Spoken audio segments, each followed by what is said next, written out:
The Alaskan region off the tip of the islands, magnitude 3.4. Now let's just pan over a little bit. South America is being hit. Chile, 9 hours ago, magnitude 4.3. And they had another one right after that, magnitude 4.5. Northern South America being hammered right off the coast, magnitude 4.6. This 20 minutes ago, magnitude 5 in Tonga. As you can clearly see, we're going to go ahead and take a look at what's happening on the west coast of the United States. You can clearly see the earthquakes continue. They continue to swarm, also up in Alaska.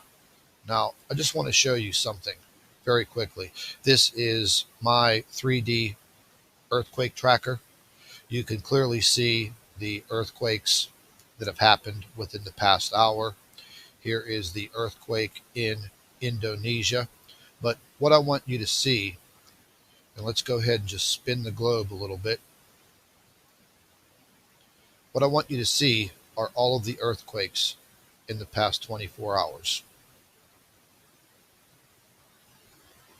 in the past 48 hours, in the past 4 days, in the past 6 days, the past week.